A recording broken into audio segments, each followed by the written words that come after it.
praktisi hukum Tommy Triyunanto melontarkan sederet kritik keras terhadap penanganan kasus yang melibatkan Roy Suryo terkait isu ijazah Presiden Joko Widodo. Ya, menurut Tommy, meskipun Roy Suryo belum ditahan dalam kasus ini, secara hukum sudah ada alasan yang kuat untuk menahan dan bahkan memenjarakannya. Berikut 5 pandangan hukum krusial dari Tommy Triyunanto yang mendesak penahanan Roy Suryo dalam konteks isu ijazah Jokowi, versi Cumi Top 5.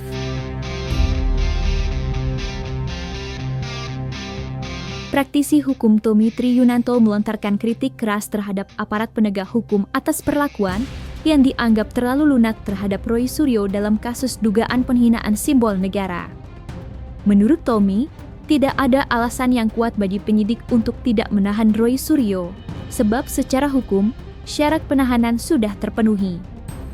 Pandangan utama Tommy Triyunanto didasarkan pada Kitab Undang-Undang Hukum Acara Pidana.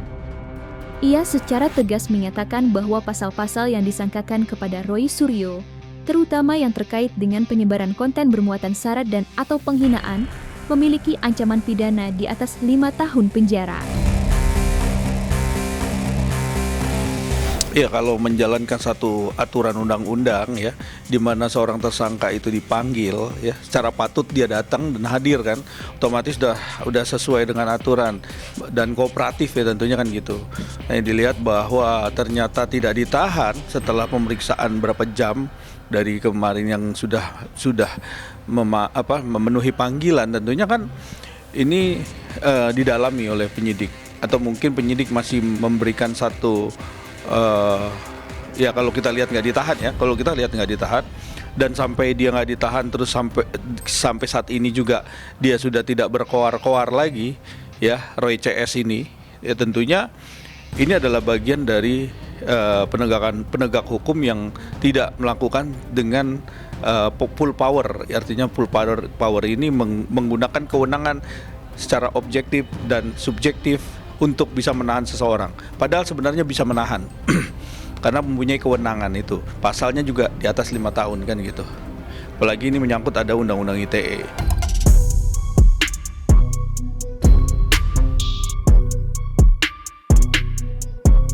Tommy Triyunanto beropini bahwa sejatinya aparat penegak hukum sudah memiliki modal yang lebih dari cukup untuk menuntaskan kasus ini, bahkan hingga menjebloskan Roy Suryo dan pihak terkait ke penjara.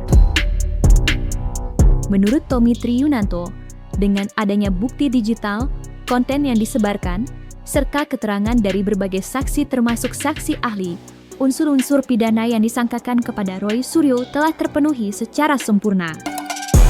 Ya, alat bukti 700, saksi udah 120 lebih. Kalau kita lihat di sini, kalau udah memenuhi unsurnya pun sebenarnya bisa kan menahan kan sebenarnya seseorang. Tapi kita lihat aja nih, Roy CS apakah dia sudah mengikuti alur prosedur hukum. Biarkan hukum ini berjalan sampai di persidangan nanti kan gitu. Ini kan pasti dilimpahkan terus di persidangan. Kalau ini nanti dia masih berkoar-koar, tentunya polisi pasti menindak ini. Karena masyarakat Indonesia juga nggak mau kegaduhan, membuat persepsi-persepsi baru, nanti ada lagi yang ditemukan apa dan lain-lain, sehingga ini memberikan dampak, ya kan, menjadi dampak apalagi ke luar negeri nanti. Ini kan persepsi yang dibangun, sehingga persepsi ini membuat satu hal-hal yang kita juga ngelihatnya juga nggak enak, ya kan. Orang kita lagi ngurusin bersih-bersih negara nih kan, lagi memperbaiki bagaimana sistem pemerintah, kepolisian dan lain-lain. Ini ijazah palsu dinaikin trending topik yang sungguh membuat kita jadi tambah semua resah nih. Wah, apa bener nih? Kok ijazah lagi gitu kan? Itu yang paling terpenting.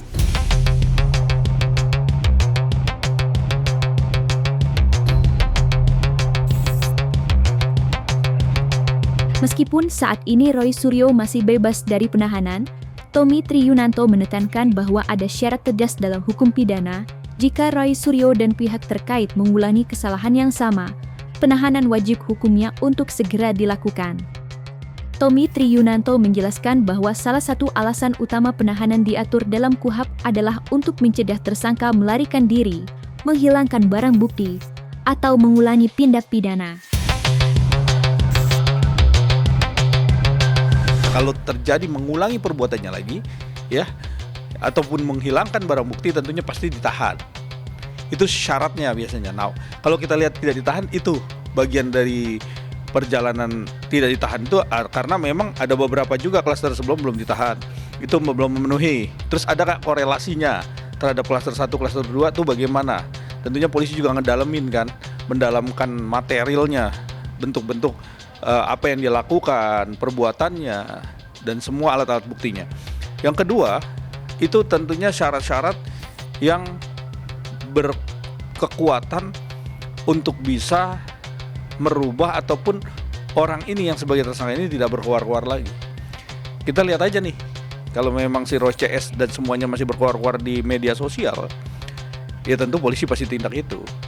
Itu suatu syarat biasanya seperti itu, biasanya. Ya kita lihat aja nih, seperti apa nanti si Roy CS ini berkuar-kuar nggak gitu.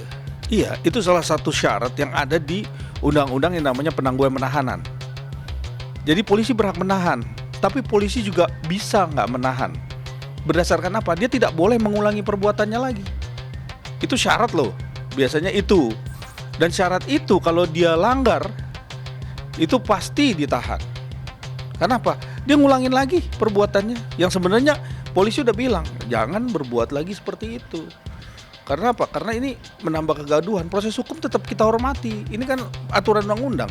Boleh aja berasumsi, beranalogi, membuat perception of innocence, bagaimana kita melakukan upaya hukum, kita memberikan alat bukti baru, itu boleh, tapi di ranah hukum.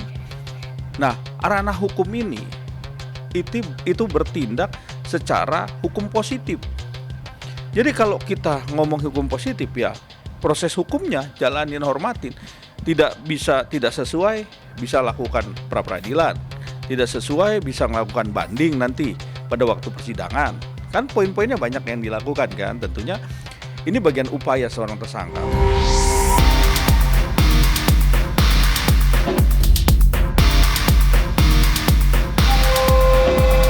Menurut Tommy Triyunanto, sikap diam dan pasif pemerintah dalam kasus ini adalah suatu keanehan yang perlu dipertanyakan.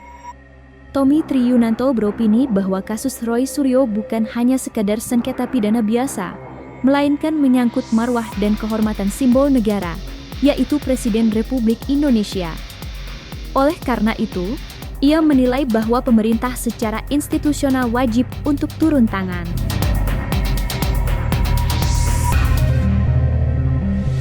Kalau menyangkut keamanan negara, pemerintah harus turun tangan ini. Nggak mungkin diam aja. Dalam keadaan sekarang ini membuat kegaduhan apa sih? Cuma gara-gara ijazah yang dinyatakan palsu, yang sudah dinyatakan juga oleh pihak UGM palsu. Terus oleh pihak UGM itu sudah menyatakan bahwa itu produknya dia, atau dalam kurung tidak palsu, ya kan? Itu kurang apa lagi kan gitu, yang mengeluarkan udah ngomong begitu, terus membuktikan secara fisik dan lain-lain lah. Silakan aja, tapi ranah hukum, bukan ranahnya diewer-ewer atau dijembrengin ke media. Itu kan bukan salah itu. Nggak bisa persepsi, oh liatin dong ke media, ya nggak gitu juga. Sudah ranah hukum, masukin ranah hukum. Biarkan hukum ini yang berjalan. Kita hargain itu. Kalau nggak cocok ya kan di persidangan bisa dibuktikan, diliatin. Kan pasti sama-sama membuktikan nanti. Ya kita lihat aja. Dengan laporannya Pak Jokowi, dengan laporan tim kita, advokat public defender, tentunya ini menjadi satu poin di mana sejarah mengatakan bahwa setiap orang yang melakukan tindakan, ya, membuat keresahan dan lain-lain sudah menyatakan, sudah produk hukum dari Barreskrim sudah ada, bahwa ini menyatakan bahwa asli. Terus masih dikorek-korek juga di yang lain, tentunya pemerintah harus turun tangan di sini.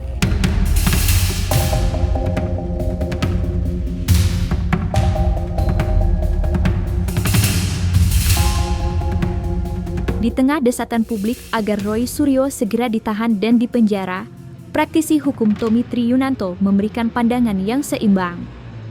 Meskipun ia mengakui bahwa unsur hukum untuk penahanan Roy Suryo sudah terpenuhi, Tommy mengingatkan bahwa hak-hak tersangka dalam proses hukum tetap harus dihormati. Tommy Triyunanto beropini bahwa meskipun Roy Suryo berstatus sebagai tersangka yang menghadapi ancaman hukuman berat, mereka masih memiliki hak penuh untuk meminta perlindungan. Iya, kalau ngomong hak itu boleh. Tapi kalau dasar hukum itu kan bisa dibuktikan. Dasar hukum itu dibikin, dibuat, dan dilihat untuk disampaikan. Tapi diterima atau enggak kan kita lihat aja nanti bagaimana itu diterima apa enggak kan gitu. Mau itu pakai dasar hukum apa itu boleh-boleh aja. Kita mau memberikan suatu gugatan atau minta ganti rugi, baik materi dan lain-lain itu boleh aja. Tapi kesesuaiannya tuh dinilai juga. Kalau enggak gugatannya kabur, ditolak gitu kan gitu.